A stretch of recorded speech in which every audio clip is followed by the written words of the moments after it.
I didn't know who I was or where I belonged. I, in my future career, ended up using that advocacy role that I naturally fell into in my childhood and took that to a television station, you know. A powerful remedy for burnout or stress or overwhelm is just coming back to our purpose and meaning and giving ourselves permission to let go what doesn't serve us, right? How did you resist the urge to bend and adapt to fit in and conform so you would be accepted? Dinesh, we're back with another awesome episode. How's it going? Sure are. It is going amazingly well. We're in the middle of summer. It's hot, but today when I went for a walk, it was like 65 degrees. It's just really a nice time right now. Yeah, it's like 1,000 degrees here in Austin, so I'm definitely feeling like I wish I was taking that walk with you up in DC. That's because you're cooking up a lot of stuff, and you're going to tell people later on what you're cooking up coming in October. I'm cooking. October's a big month for me. But today, I'm really excited because, you know, the podcast is a labor of love. And we do it because it creates meaning for us. And there's all sorts of wonderful reasons. But it's really, really cool to have the podcast be a way of connecting so many listeners with all these incredible guests that we've had on today. And today's is no different. I really, really love this guest, partially because I feel like I kind of grew up next door to her. Because we grew up not in the same state, but kind of in the same setting-ish, if you will. So I'll say a little bit about today's guest. She's actually a national TV journalist and a Stanford Business School career coach. And what's special about her is that she's actually one of the first South Asian women on American cable news, which to me, I didn't grow up seeing a lot of faces that looked like mine. And the fact that there are more and more and more is incredible. But to do it on an American national level is really, really special. And she's covered stories like the Bernie Madoff scandal, the passing of Steve Jobs, because that was a major cultural and tech sector news happening. And then, of course, we all remember the miracle on the Hudson. So Shibani Joshi, she's here with us today. Shibani, how are you doing? Hi, good to see you both. Happy to be here. We're so glad to have you here. Shibani, you are a trailblazer. If I looked it up in dictionary and I tried to get the definition, I would see a picture of your face. So on behalf of everyone who has been part of the podcast and will be part of the podcast, thank you for continuing to lead and inspire. And we're going to do some more of it here today. Awesome. That's very kind of you. I appreciate that. Yeah. Tell us, what did we leave out? Who is Shibani Joshi that we cannot get from reading a bio, listening to another podcast, or just cyber stalking you? I think what I try to be in my everyday life is just a good human being that does her best every single day, and to learn from whatever circumstance I'm placed in, and to find the good in everything as much as I can. That's sort of my ethos, for being. I think that hasn't always been the case. I've been ambitious and a go-getter, and I think that I thought that when I do this, I'll be happy, or if I get this, I won't feel this way or have these problems. And I now am in this place of, let me embrace it all and let me do something good in the life that I have. Mm-hmm. So I don't think I talk a lot about that, but that's what's in my head. I see that a lot, especially with women from our background who are also moms. Like, we're just trying to figure out how to do this better for ourselves and for our kids. And how do you even put that in a bio? Right? That would actually be pretty cool to see. Like, I just wake up and try to do my best for everybody. And David Brooks has this book called A Second Mountain. Have you read it? No, I haven't. Yeah. He talks about almost everyone goes through a period where the first mountain is one that they're climbing for themselves. It's achievement, it's ego driven, it's accomplishment, it's money, it's all those things. Yeah. And then either by insight or guidance or tragedy, you're thrown off that mountain. And then you start the climb of a second mountain that almost has an infinite perspective, a perspective that's larger than yours, right? Yeah. And some people come to that naturally. Some people come to it through tragedy. Some people come to it through insight and guidance. And we'd be interested to hear, how did you come to that realization of recognizing that at some level we're all a source of usefulness? We're basically here, my belief is to be useful to people around us, to be useful to the next generation, to do something that helps someone else be better. I believe that that's the purpose of life. Yeah. What was your story into coming to your second mountain? Well, I love your take on that, Dinesh, because I very much agree with that. And I also believe we all come to that realization on our own timeline and timetable based on our unique life circumstances. And a lot of the research that's out there, and I just went to my business school reunion, and Albert Brooks, I think is his name. He's just put out a book and he made this huge presentation. And one of the things that is the biggest driver for the second half of your life is purpose and service to others, you know? And I think that's a natural, sort of ebb and flow and a continuum that happens with age and with time. And then also different drivers, you know, lead you to it maybe sooner rather than later. And, you know, for me, I experience real diminishing returns. It's like, I thought if I climb this mountain, I would reach some sort of destination or resting point, and they never stopped. There was the next mountain and then the next mountain. And I kept just making higher mountains for myself. I want to work on Wall Street. I want to work in media. I want to get to a great business school. I want to work on TV. I want to have this type of family. More and more and more. And I kept getting to sort of the peak and realizing this is never going to stop, you know? Yeah. And I was not getting the thrill that I was thinking that I was going to get to. And so with age, with getting knocked down many, many times, disappointments, things that just don't happen the way that you think that they do, you stop doing that same thing that you've been doing for decade after decade. It doesn't mean that I stop. So that's what I think is also uniquely me. I hear a lot of the messages that are out there that are like, quit your job, sell coconuts in Bali, like do this, you know, and I would be a miserable coconut seller in Bali. I wouldn't be able to do that. I have my purpose, I have skills, I have experience, and I have this desire to sort of work and operate at a certain level. Yeah. And contribute to a certain population, and work within that spectrum and do what I can within my sphere of influence. And also, I think not make it about the destination anymore. Yeah. And that is what is part of our, I think, South Asian, you know, sort of culture. And if you are a Hindu, that's also part of what karma yoga is about too, is like, it is about the service and using your work to do your devotion and not necessarily trying to eke out the gains from the end goal, you know? And I think it's me shifting from the end goal to the process and the journey and seeing where I can make contributions all along. That has been the journey of my life thus far. Yeah. Yeah, I know Seema is all over the yoga stuff, so I'm not going to touch it. Seema, I'm going to leave that one for you.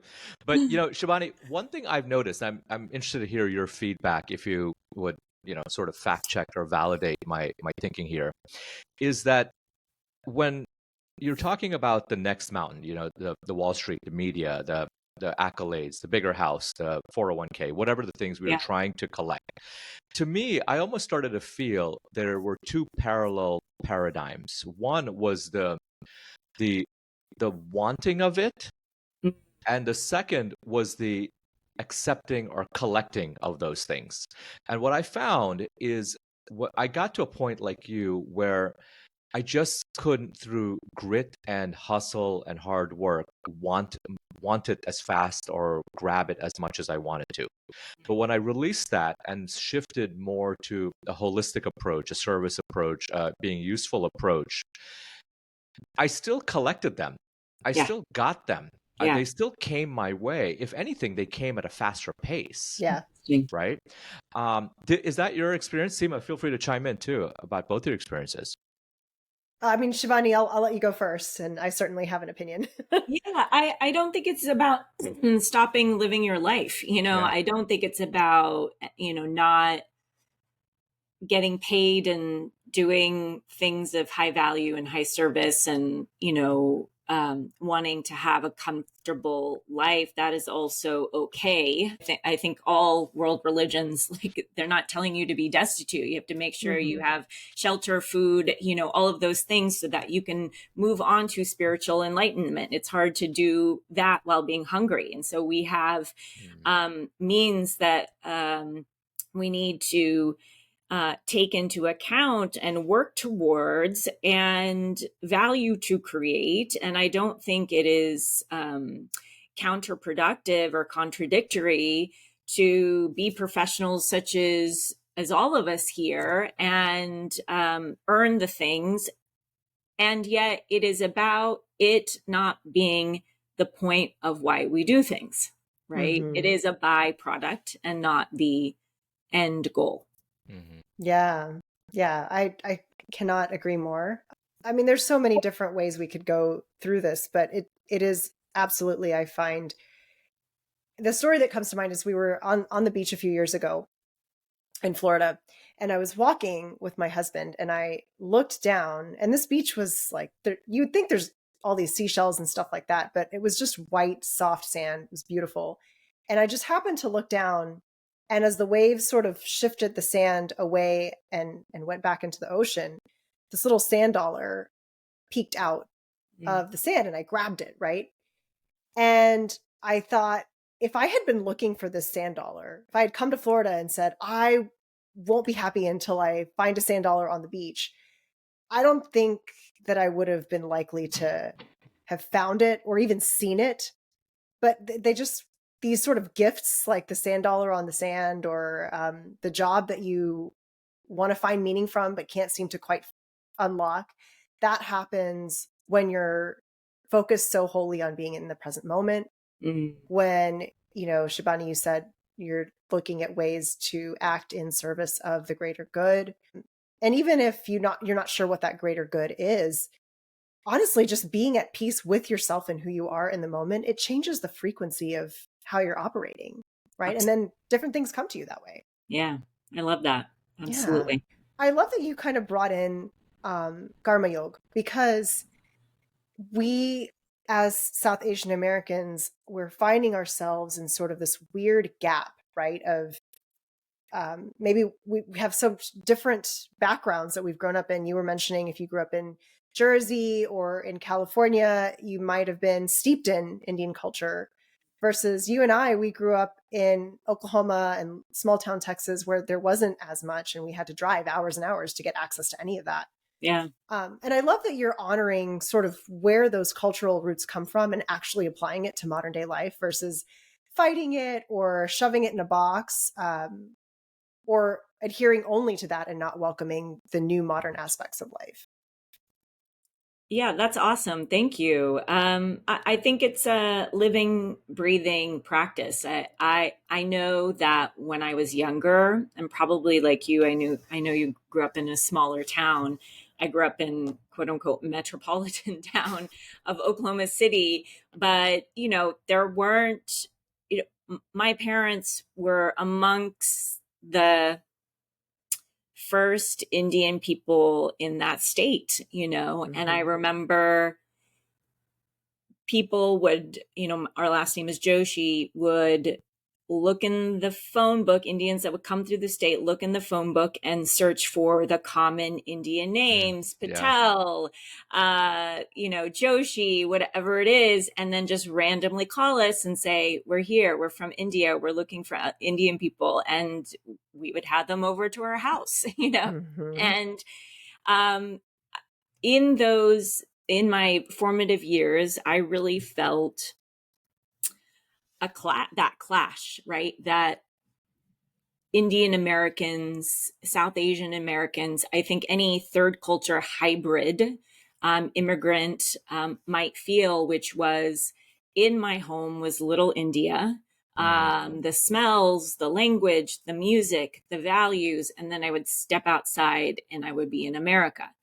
And I didn't know who I was or where I belonged.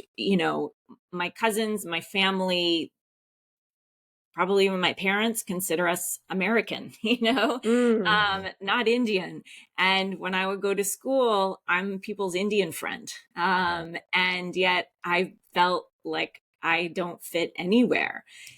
And that was a real struggle for me. Also, the way I look, like I don't necessarily, Indian people, I think, know, South Asians know that I am South Asian, even by my name, but a lot of people don't know what race, culture, ethnicity I am. And so then I found myself fighting harder to prove that I'm Indian. And that was a thing for me as well.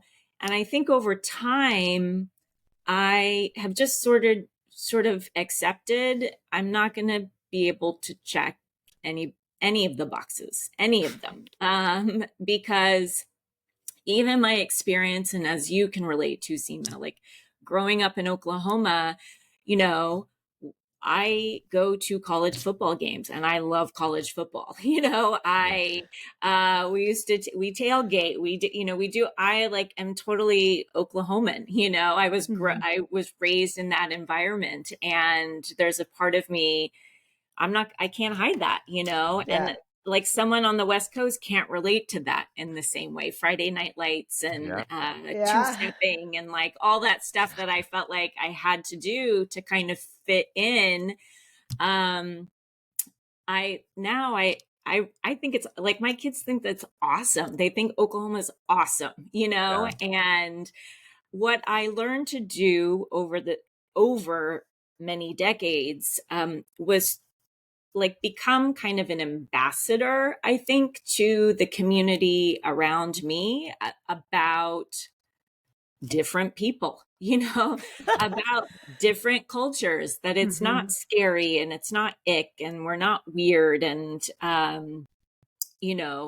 I remember when I was in college and I was in a sorority in college, and I would like at Diwali time, I would like make flyers and put them in the bathroom stalls and educate everyone inside that organization about what Diwali is, and, I took on, it created leadership for me, an opportunity to become like a spokesperson and educate people. And I had to,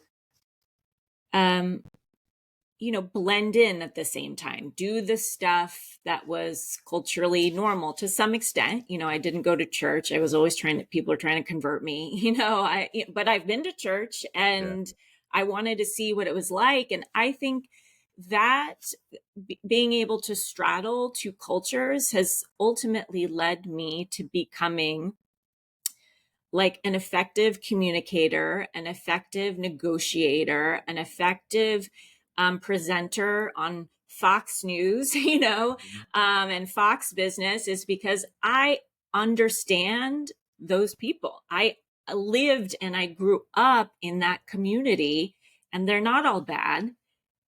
They're not, flawed in any way. I understand where they're coming from. And I, in my future career, ended up using that advocacy role that I naturally fell into in my childhood and took that to a television station, essentially. Did when you go back to Oklahoma, did you have an American name? So that's the one thing I would not do. People were like, "Can we call you Bonnie?" And I Yeah. was like, "No." There were just things about me that I just was like, "No, I'm not doing it." Like I would get invited to like Bible study, and I just was like, "No, I'm not. I'm not interested in that. I don't want to be converted." And my name is Shibani. And Yeah. um, that's how I've always been. But my sister and my brother had, names that they went by, and I understand why everybody is different, but and I understand the pressure, and that pressure is real. Yeah. It is. And I even see it with my own children growing up in Northern California, where there's tons of South Asians and lots of people from different cultures. Is there is just this innate desire to be the same, Yeah. when you are young, Yeah. that I don't think has changed a ton. Yeah. What's interesting for me is, first of all, for us, I feel like it was more, do I have an Indian name or a South Asian name that I authentically move forward with, or do I adapt, right? What Mhm. I'm seeing, I'm curious to know, Dinesh and Shibani, if you've seen this with your kids, is now there's tons of South Asians where we live. And, yeah, there's tons of grocery stores. You can go to any temple you want to. And even within their Indian classmates, like they will say their Indian name with an American drawl, Mm. right? And it changes I don't know, it changes it, right? Like Seema, not Seema, right? Like Mansi, not Mansi, not Mansi. It's just have you started to sort of see the kids toggle between saying it correctly versus saying it with this accent? Dinesh, what do you think? You And know, how, like, your name is easily can be Dinesh, right? So like your yeah. name can easily be done that way. Yeah, so it's interesting. My American name was Daniel because I got tired of being Danish or Yeah. Dineshri or Danish, right? Yeah. Until maybe about 3 years ago, where Brooke Castillo called me out and she said, "If you're willing to change something about yourself so quickly to be accepted by other people, what else are you changing that you don't know about?" Right? And Wow. that's where I stopped that. But yeah, the way my mom pronounces my name is Dinesh, but Mm-hmm. I introduce myself as Dinesh, right? Mm-hmm. As you astutely pointed out. I can see why you're a reporter. Like you're good. Um, but I think, I was thinking about Seema's question, and I think we fixed that problem for our kids, to be perfectly honest. Mm. When we selected names that could not be Americanized, Yeah. right? So Yeah. my son's name is Jayan, Mm-hmm. and we named him not Jayan, Jayan, right? Yeah. And in fact, I remember when he was taking Hindi class, his Hindi teacher was Jayan, and we're like, no, that's not it. It's Jayan, Mm. right? And so it's almost like we fixed that problem for our kids in Yeah. doing that. What do you Yeah. think? Yeah, I mean, my kids' names are relatively simple, and they still get mispronounced and stuff. And my youngest is like Sachin, and they'll say Sachin, Mm, and so in every school year introduction, to the teacher, I'll say he's Sachin, as in such as such in, and so Yeah. I have to, do that groundwork ahead of time and do that for my kids, and then kind of teach them how to tell people how to pronounce their names differently if that comes up. And then there's also a lot of like, I don't like, this is not the right time and right place, like we're Mm-hmm. not, it doesn't really matter, like I think you also have to pick your battles. I mean, people still call me Joshi instead of Joshi. And, like if I'm going to do a podcast, you're going to say my name, I'll ask you. But if somebody just says it, you have to just kind of pick the moments for that. But mhm. I think you're right, Dinesh. Like, I think we've all, I think we've all picked sort of American friendly names, English Yeah. friendly names for lack of a better word. But I think also we have to model that. We have to model that for our children on, how we stand up for our own selves and how we stand up for them, so that they have the language to do that for themselves. Mhm. Yeah, no, I totally agree with you. I think um, we have to remember that we're an advocate not only for ourselves, for our kids. Yeah. And that's an enormous responsibility that I'm learning. My son is 9 and my daughter is 3. I'm learning it's an enormous responsibility, not because you can over advocate, right? Yeah. You can over advocate your kids. Yeah. But let's switch gears a little bit and let's talk about a time before we all had a camera in our pocket, right? Mm, Before we had TikTok, YouTube, Instagram, and we were, media was accessible to us, right? And I remember when Lily was making YouTube videos out of her house in Canada, and I was like, wow, look what she's doing. This is amazing. But you even came before that. You got mm. on the camera and in mass media. And if anyone is out there who's trying to make TikToks and Instagram like Seema and I are, it brings up a lot in you to put yourself out there. Yeah. And you were the face of Indian women. You were the face of major media outlets and news stories and things like that. And I want to get into what it was like to be the first in so many areas before it was common culture to be on TV or be in your Mm. phone or be on your screen. Talk to us a little bit about that. What was it like? How did you resist the urge to bend and adapt to fit in and conform so you would be accepted? And some things that our users can benefit from today. Yeah, well, I have to give props and credit. There are couple of South Asians that were ahead of me. Harish Srinivasan, I knew him at ABC Mm. when I worked on the biz dev side, and Uma Pemeranju, she was actually at Fox News when I was there, and she is South Asian as well. I think Uma might still be there or freelancing. Anyways, there's always somebody ahead of us, right? Yeah. So there were people that were there before me, and Rena Ninen also at Fox. So surprisingly, there's 3 of us at Fox for being such a conservative Yeah. network. There were people I did not know them, and I did not know of them before I started. I think obviously my not being clear what race I am helped me at Fox in particular. I think my background of growing up in Oklahoma helped me a lot, because when I went in for my um, interviews, I was asked about like political views. I know how to, and this is not without even making any political statements, I understand their audience, right? And that's because of my upbringing, as I mentioned, and also because of my education, exposure to the business sector, because I'd gone to business school, I worked on Wall Street. Mm-hmm. I knew what the stuff meant. I knew what was happening with stocks. I knew what was going on. And so I think it was just really, there was synchronicity that certainly happened. And I think it's, things bigger than me, that it was just the Fox Business Network was launching. They probably needed some diversity. I was there. Mm-hmm. I was new. I could probably check a lot of boxes for them in a lot of different ways.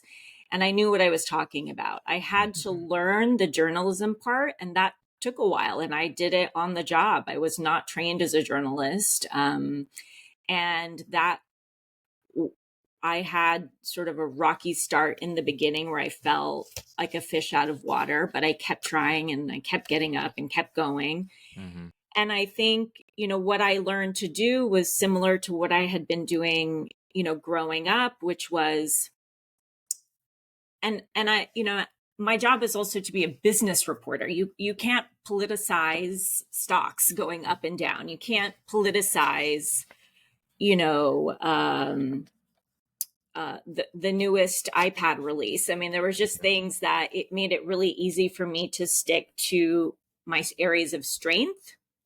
And then I could use different things, opportunities to sort of educate people, you know? And so when the terror attacks happened in Mumbai, I was there and I was working, and then they called me to, you know, to speak across all of the networks around my personal experience, you know, with India, and to educate the viewers about it being an ally, India being an ally, and what it was like, and calling friends and relatives that live there and getting firsthand accounts. Like, I was able to morph into a person who could, I think, talk to that audience in the language that they could understand, and then slightly expand their viewpoint on certain things, right? Slightly stretch them. And that's what I loved about that job, you know? Yeah. I love, you mentioned something there, not knowing and doing it anyway, kind of taking that leap of faith and not being afraid to really provide clarity as to what's actually happening, and being unafraid to, as you said, expand their view just a little bit, not rip it away, not dismantle it, not make it wrong, but just sharpen the focus a little bit more. Yeah. Yeah. That's a real skill.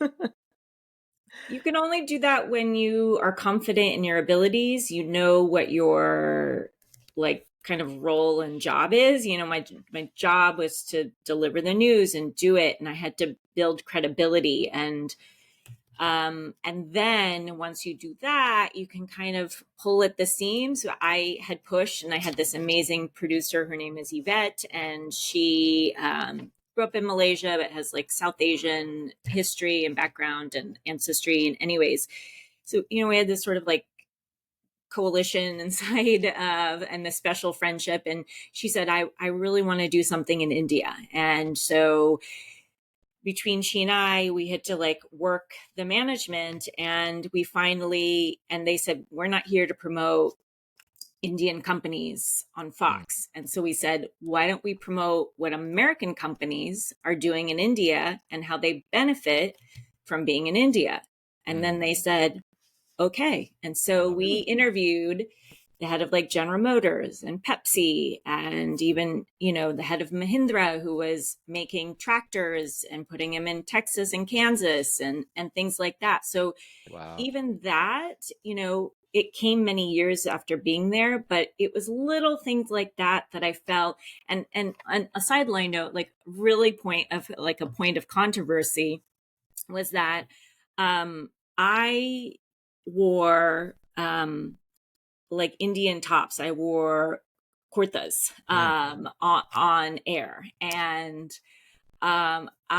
my producer would get notes like, why is she wearing that? And she and I had each other's back, and she was like, because that's what we need to blend in, you know, blah, blah, blah, blah, blah. And we were just really adamant that like, that's what we wanted to do, you know? So like even just that, and me not wearing traditional business casual was like a little bit of a, you know, stretch and kind of a protest and an expansion and whatever. And I'm proud of that. You know, I'm proud of those little things that we were able to do. Yeah, you were pushing the envelope deliberately Yeah. and being the catalyst for change. And I think a Yeah. lot of us, when we have a platform or we have the experience or the skill set, that is a responsibility that Yeah. we can choose to take to make the world slightly better. Yeah. So thank you for doing that. You know, I remember when the news came on only at 5 o'clock, and you had to wait all day for what Aaj Ki Tazi Khabar, right? But we're living in an instant gratification world, and we're so tuned to doing things right now. What is something that you have picked up throughout your life, your experiences or such, that you can share with our listeners to make our lives better today? Something we can do to make a positive shift. So one of the things that I have learned to do, and I think having children has kind of ushered this questioning into me, is like, why am I doing this? Right? I have this sort of normal set of operating principles, and I'm doing this. It's like, why am I baking the cake for the for the classroom right now? Is it because I have to, or because I want to and I enjoy it? And I'm constantly asking myself, why? Why am I doing this? Is it because of that external pressure, goal, validation, or is it something that is really innately driven and driven from joy or driven from responsibility and the feeling that this is valuable and a good use of my time. So that would be something that I share with our listeners today, is just, going through almost doing like an audit of your day. Like, why am I doing this? Why am I doing this? I find that probably a lot of what we do is not driven by things that serve us, but out of habit or out of trying to meet something outside of us. Yeah. Such a powerful remedy for burnout or stress or overwhelm is just coming back to our purpose and meaning and giving ourselves permission to let go what doesn't serve us, right? So I love that. One of the other things that our listeners have really come to love is how we play this game, Ask It Forward, right? So I think you know how this works. Yeah. We had Romit Bhattacharya, who is a Harvard cardiologist, on the show before you, and he's left a question for you, not knowing who you were or what we would be talking about. So he has a question. You're going to answer it if that's all right. And then you get to leave your question. Okay. So Romit's question was, what piece of art, poetry, or novel would you most like to share with everybody else in the world? Oh, that's such a good question. I'm looking at like a stack of books over here. This is a classic, Viktor Frankl's Man's Search for Meaning. Yeah. Such a good one. Yeah. So I've got all these like earmarks here, just all these pages. It's just, it's powerful. It, I think, brings, again, you were talking about vibration and the power of the mind and the things that we can do for ourselves. But I would pick that one. Viktor Frankl, we talked about him on the last episode. So Shibani, tomorrow's episode, if you listen to it, it's all about how Viktor Frankl caused me to mark myself permanently. So listen to it. Oh, okay. Yeah. All right. Good. Can't wait. He was a catalyst. Something he said was a catalyst behind my tattoo. Yeah. Okay. Yeah, definitely. This book has come across now several times and I have yet to actually read it. So I think that's the universe's way of saying, get it and open it. Right. That's read right. the book. So what would be then your question to ask our next guest? What is the one thing you are most excited to do for yourself in 2024? So good. And it's okay to do things for ourselves these days, right? Yes. Yeah. I love it. I think so. We have to keep saying it. We have to remind people and remind ourselves that it's okay to take time for yourself. Yeah. I love it. We'll ask that question. But thank you so much for coming on the show. We don't have a very tangible way to thank you, except that we will honor your time and your willingness to share some wisdom with us by making a contribution on behalf of you to an organization that's near and dear to your heart. So if there's an organization that we can make a small contribution to, let us know, and we'd love to do that as a way of thanking you. Yeah, thank you so much. I love that practice that you have in place. And it's my pleasure and honor to be here. The National Center for Learning Disabilities is an organization that comes to mind. My son is dyslexic, and I have come to, luckily it was a long process to get him diagnosed, and then he's in the right environment for him. But not everybody is so fortunate to be able to have access to the diagnostic tools, the materials, the teaching methods, all of the things that are necessary to thrive. And it really makes a difference in terms of outcomes in life. And so I've just become aware of the hyper need for that in our school's education system. And so I'd love to support that organization. Yeah, so absolutely. Good. I love really hearing about all the various different amazing nonprofits that exist. And importantly, I think it really brings a human element to all of our guests, right? We're not these perfect, amazing people that are on TV and cover big, fancy news stories. There's a real human behind the story and a real beauty that comes with sharing that. So thank you so much. What is next on the horizon for you? Where can our listeners find you? This is your moment to kind of share what you're most excited about and connect with our listeners. ShibaniJoshi.com is just my website where I post my personal blogs. I write on tech. I have kind of a list of all of my upcoming appearances and the events that I'm hosting and my TV appearances and things like that. I keep talking about this book that I want to write. So that is, my pet project that I have on the side. And then that's basically it. ShibaniJoshi.com, and then on Insta it's Shibani_Joshi. And your blog is fantastic. I've read several articles, and I think that they definitely speak to this yogic mindset, but also the performance and success and being the best version of yourself. You have one that's talking about, measuring your success versus compared to an old version of you that doesn't exist. And I just loved that. So listeners, please check out her blog. It's fantastic.